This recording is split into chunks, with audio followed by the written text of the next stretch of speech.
नमस्कार. स्वागत आहे तुमचं मराठी किचनमध्ये. आज मी खुसखुशीत अशी तिळाची पोळी कशी करायची ते दाखवणार आहे.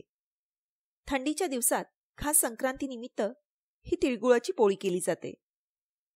पोळीसाठी सारण कसं बनवायचं ते पाहूयात. 2 कप तीळ घेतले आहेत. शक्यतो हे असे पॉलिश न केलेले गावरान तीळ वापरावेत. हे तीळ अगदी टपोरे असतात, त्याची चवही छान येते. तीळ भाजताना सुरुवातीला गॅस मध्यम आचेवर ठेवला आहे. तळापासून सतत हलवायचं आहे.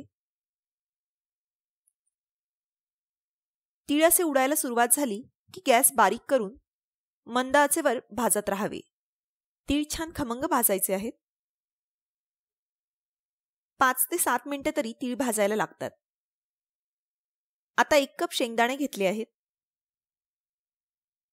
शेंगदाणे देखील छान खरपूस भाजून घ्यावेत.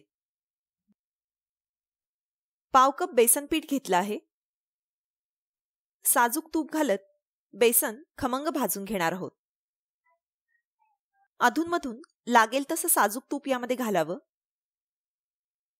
बेसन लाडूंसाठी भाजतो त्याप्रमाणे सोनेरी रंगावर बेसन भाजून घ्यायचं आहे. बेसन भाजायला 10 ते 12 मिनिटे तरी लागतात. बेसन पीठ भाजून झाल्यावर गॅस बंद केला आहे. गरम कढईतच तीळ काढले आहेत. 2 कप तीळ आणि 1 कप शेंगदाण्यासाठी 3 कप गूळ यामध्ये घालणार आहे. गूळ चिरून किंवा किसून घ्यावा आणि मग कपने मोजावे. खूप दाबून मोजला नाहीये. खूप चिकट गूळ किंवा चिक्कीचा गूळ वापरू नका. थोडासा कोरडा भुसभुशीत गूळ असतो तो वापरावा. गूळ तिळासोबत मिक्स करून घेतला आहे.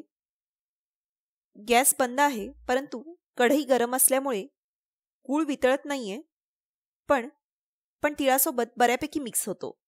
असं करून घेतल्यामुळे तीळ जेव्हा बारीक करतो त्यावेळी गूळ तिळासोबत एकसारखा मिक्स होतो, एकाच ठिकाणी बसत नाही. यामध्येच शेंगदाणे घालूनही मिक्स करून घेतले आहेत.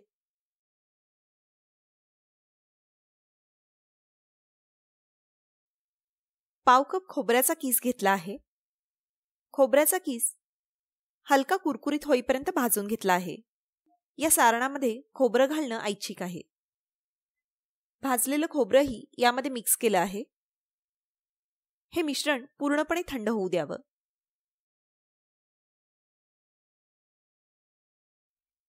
यामध्ये बेसन पीठ घालून मिक्स केलं आहे. बेसन पीठ आधी देखील घालू शकता. थोडं थोडं मिश्रण मिक्सरच्या भांड्यात काढून वाटून घ्यावं. वाटताना एकदा दोनदा खालीवर करावं, म्हणजे सर्व साहित्य एकसारखं वाटलं जाईल. बारीक वाटून घ्यायचं आहे. 7-8 वेलची सोलून आणि अर्ध जायफळ यामध्ये 2 चमचे साखर घालून बारीक अशी पूड करून घेतली आहे. ती यामध्ये मिक्स करत आहे. जायफळ वेलची बारीक वाटली जावी म्हणून त्याची सेपरेट पूड करून घेतली आहे. जायफळ वेलचीमुळे या पोळीला खूप छान स्वाद येतो. अशा प्रकारे हे सारण आधी बनवून ठेवू शकता, केव्हाही यापासून गुळपोळी करता येते. पोळी करण्यासाठी आता कणिक मळून घेणार आहे. 2 कप गव्हाचं पीठ घेतलं आहे. सगळ्या सारणाच्या पोळ्या करणार नाहीये, त्यामुळे पीठ तुमच्या अंदाजाप्रमाणे घ्यावं. 2 टेबलस्पून बेसन पीठ यामध्ये घालत आहे. कणकेसाठी मीठ घालावं. 2 ते 3 टेबलस्पून तेल यामध्ये घालावं. सर्व एकदा मिक्स करून घेतलं आहे. तेल घातल्यामुळे पोळ्या छान खुसखुशीत होतात. लागेल तसं पाणी घालून कणिक मळून घ्यावी. गुळपोळीसाठी कणिक मळताना कणिक थोडीशी घट्टच मळायची आहे. आता झाकण ठेवून कमीत कमी 15 मिनिटं कणिक सेट होण्यासाठी ठेवून द्यावी. पोळ्या करण्यापूर्वी पुन्हा एकदा तेलाचा हात लावून कणिक मळून घेतली आहे. कणकेचा छोटा गोळा घेतला आहे. पोळी लाटण्यासाठी मी तांदूळ पिठीचा वापर करणार आहे. तांदूळ पिठी जर नसेल तर गव्हाचं पीठ किंवा मैदा वापरू शकता.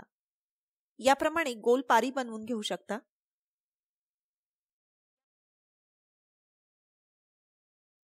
यामध्ये मावेल तेवढं सारण भरावं. सारण दाबत दाबत हा गोळा सील करायचा आहे.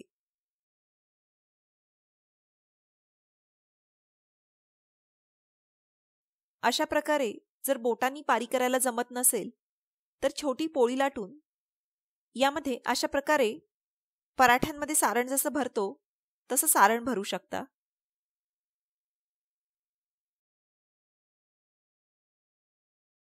आता दोन्ही बाजूंना पिठी लावून पोळी लाटून घेणार आहे. तांदळाच्या पिठीमुळे पोळी चांगली सरकते आणि पोळी फाटत नाही. हलक्या हाताने लाटायचं आहे. आधी कडा लाटून घ्याव्यात म्हणजे सारण कडांपर्यंत पसरतं. पोळी लाटताना दोन्ही बाजूंना पलटत पलटत पोळी लाटायची आहे म्हणजे दोन्ही बाजू एकसारख्या पातळ लाटल्या जातात. पुरेशा जाडीची पोळी लाटून झाली आहे. आता सारणही दिसायला लागलं आहे पण कुठेही पोळी फाटली नाहीये. एक्स्ट्राची पिठी जर असेल तर काढून टाकावी. पोळीला थोडंसं तेल लावून घेत आहे. तेल लावलेली बाजू तव्यावर आली पाहिजे. कडेनं देखील थोडंसं तेल सोडायचं आहे. मध्यम आचेवर ही पोळी भाजून घेणार आहे. पोळीच्या कडा व्यवस्थित शेकून घ्याव्यात. दुसऱ्या बाजूला देखील तेल लावलं आहे. तिळाची पोळी छान खरपूस रंगाची होईपर्यंत भाजावी म्हणजे छान लागते. पलटल्यावर गॅस बारीक करून कलथ्याने दाबत दाबत पोळी भाजावी. अधूनमधून काही ठिकाणी गुळामुळे पोळी फाटू शकते पण हा कॅरमेलाइज झालेला भागही छान लागतो. पोळी थंड झाली की अशी छान कडक होते. प्रवासाला नेण्यासाठी देखील या पोळ्या उत्तम आहेत. सारणही एकसारखं आतपर्यंत पसरलं आहे.